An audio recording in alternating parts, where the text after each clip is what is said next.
I have added a subtitle to my presentation.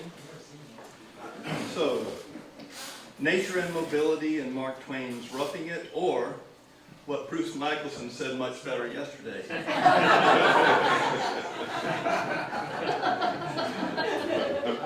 But I shall persist. Late in the process of working on the manuscript that would eventually become Roughing It, Mark Twain hoped to produce enough text to allow him to shorten or even delete the overland stagecoach journey. He was dissatisfied with the quality of its writing, and it seems felt it merited much less space in the narrative on the whole.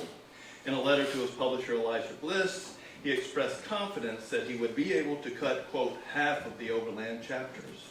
3 months later, in a letter to his wife Olivia, he bemoaned the fact that his manuscript remained short and that he therefore could not drop, quote, all of the overland trip.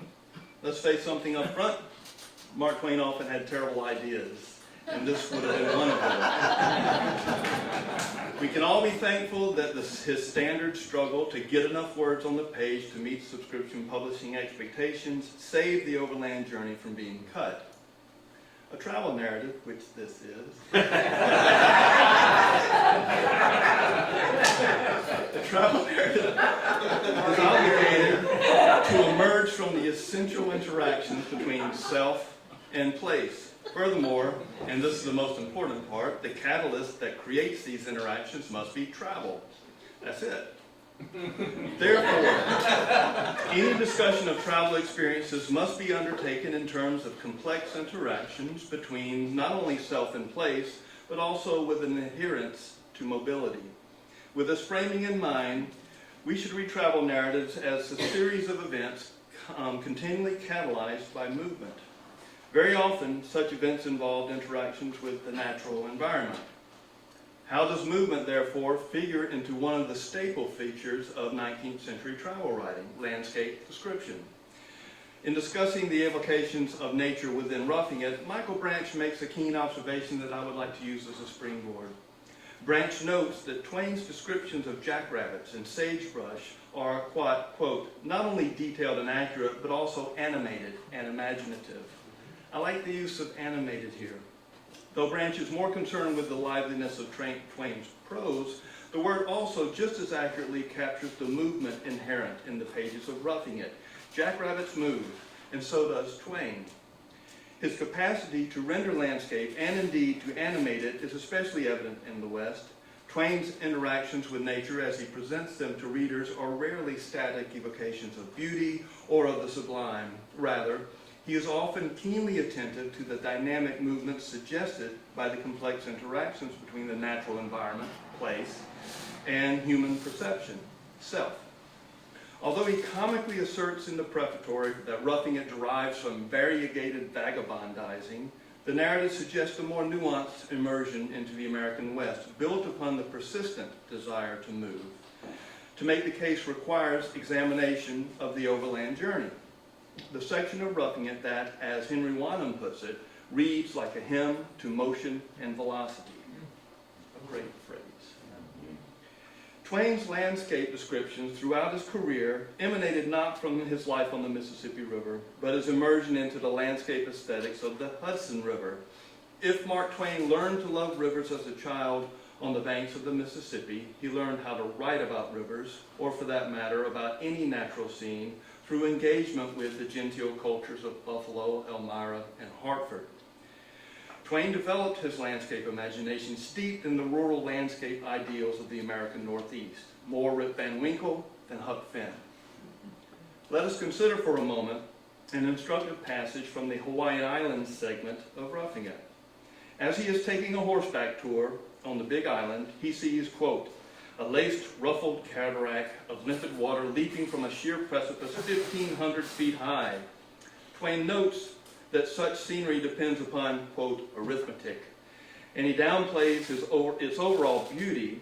Then he continues, if one desires to be so stirred by a poem of nature wrought in the happily commingled graces of picturesque rocks, glimpsed distances, foliage, color, shifting lights and shadows, and falling water, that the tears almost come into his eyes, so potent is the charm exerted, He need not go away from America to enjoy such an experience. The Rainbow Fall in Watkins Glen, New York, on the Erie Railway is an example. Twain completes this reference, noting that, quote, on scenic grace and beauty, it would challenge the old world and the new to produce its peer. I see no irony here. Rather, Twain provides a critique of how we choose to read the book of nature, so to speak, a topic he returns to often.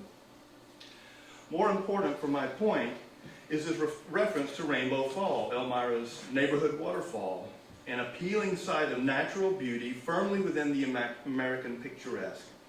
At his writing desk, Twain's imagination chose the Finger Lakes region for an example of beautiful scenery to diminish or at least complicate or trouble what he saw while moving horseback in Hawaii, one of the most striking landscapes in the world.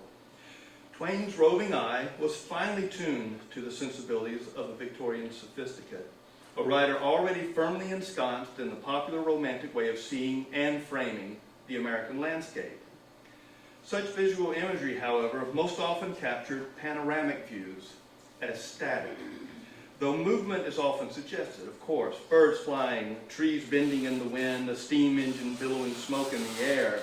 The perspective of the viewer is one of quiet contemplation, often even.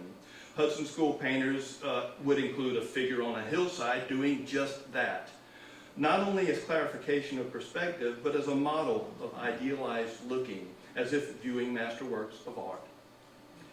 Twain was quite adept at conjuring this type of scenic description, but in roughing it, he proves also able to make those scenes move. Let's start with the departure from St. Joseph, which we've already heard, so let's do it again. We jumped onto the stage, the driver cracked his whip, and we bowled away and left the States behind us. It was a superb summer morning, and all the landscape was brilliant with sunshine. There was a freshness and breeziness, too, and an exhilarating sense of emancipation from all sorts of cares and responsibilities that almost made us feel like the years we had spent in the close, hot city, toiling and slaving, had been wasted and thrown away. We were spinning along through Kansas, and in the course of an hour and a half, we were fairly abroad on the Great Plains. Just here, the land was rolling, a grand sweep of regular elevations and depressions as far as the eye could reach, like the stately heave and swell of the ocean's bosom after a storm. And everywhere were cornfields accenting with squares of deeper green, this limitless expanse of grassy land. But presently the sea upon dry ground was to lose its rolling character and stretch away for 700 miles as level as a floor. This is not static landscape description. It is fused with the movement that puts Twain and the reader within the scene and noting its ever-changing characteristics. Those changes made possible simply by the stagecoach bowling through the prairie. The imagery implies the peacefulness and grace of a pastoral ideal, but it is the speed with which Twain moves into and through this space that creates the overarching pleasures of, quote, emancipation from all sorts of cares and responsibilities. A phrase that prefigures Huck Finn's later observation that life is free and easy on a raft. Yes, it is, when moving. In another example following a few pages after the jumpstart just quoted, Twain reasserts a similar perspective. Seeming to set up a standard static landscape description, Twain, quote, gazed out through the windows across the wide wastes of greensward, clad in cool, powdery mist, to where there was an expectant look in the eastern horizon. Our perfect enjoyment took the form of a tranquil and contented ecstasy. This is the setup, and it's evocative of Asher Durand or Thomas Cole, a pastoral frame nicely constructed. But Twain sets it in motion. The stage whirled along at a spanking gait, the breeze flapping curtains and suspended coats in a most exhilarating way. The cradle swayed and swung luxuriously. The pattering of the horse's hooves, the cracking of the driver's whip, his high-lang galang were music. The spinning ground and the waltzing trees appeared to give us a mute hurrah as we went by, and then slack up and look after us with interest or envy or something. And as we lay and smoked the pipe of peace and compared all this luxury with the years of tiresome city life that had gone before it, we felt that there was only one complete and satisfying happiness in the world, and we had found it. Use this passage in a creative writing workshop. Make the students underline the verbs, including the participial forms. Whirled, swayed, swung, flapping, pattering, cracking, spinning, waltzing, all building upon an excitement caused by the dynamic dance between the eye of the tourist, self, the landscape of the prairie, place, and the speed of the stagecoach, mobility.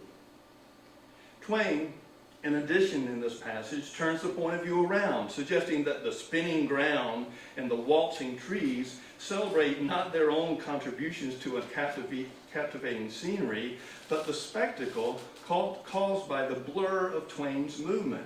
This is the big shift forced by mobility. The mover is the central figure of any landscape scene, not the water feature in the middle distance or the mountain peaks in the top third of the canvas. It is the wheels of the stagecoach that spin. It is the jostling of the stage itself, its occupants inside, that waltz. In another example, he does the same thing, almost verbatim. Another sunrise comes with Twain experiencing, quote, glad awakening to fresh breezes, vast expanses of level greensward twice within about 20 days. Bright sunlight and impressive solitude, utterly without visible human being or human habitation, and an atmosphere of such amazing properties that the trees that seemed close at hand were more than 3 miles away. That is the setup.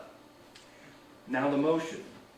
We resumed undress uniform, climbed atop the flying coach, dangled our legs over the side, shouted occasionally at our frantic mules merely to see them lay their ears back and scamper faster, tied our hats on to keep our hair from blowing away, and leveled an outlook over the worldwide carpet about us for things new and strange to gaze at.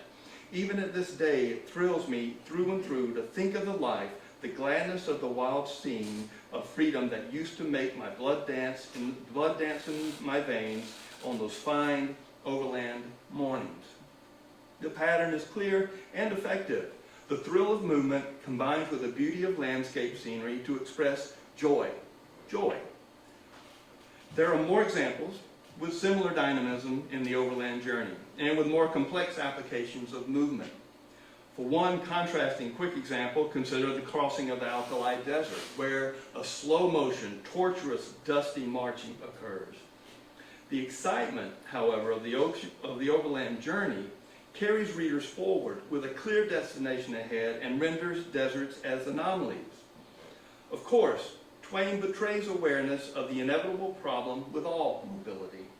Eventually, inevitably, the stagecoach stops. The raft goes ashore, then what? Here is the rub about American mobility. The frontier closes, such as it is, and the overland journey ends. As the stagecoach approaches Carson City, Twain observes. So the idea of coming to a standstill and settling down to a humdrum existence in a village was not agreeable, but on the contrary, depressing. The struggle for the rest of the narrative derives from a more complicated and smaller scale movement as he works to reconcile himself with that very humdrum. To be sure, Twain remains very mobile throughout Roughing It. He floats like a balloon above the clear waters of Lake Tahoe. He hikes across the crater of Kilauea in the glow of its furnace, and he is often in the midst of wondrous landscapes. All are rendered best by a man on the move. Because he was attuned to seeing landscapes with romantic sensibilities, Mark Twain was especially adept at presenting attractive, picturesque imagery for appreciative audiences and even critics. It was his native genius at invoking the sensibility of movement, however, that catalyzes the American landscapes in Roughing It, a narrative forever suggestive of manic energy bustling in a landscape of possibilities. Thank you.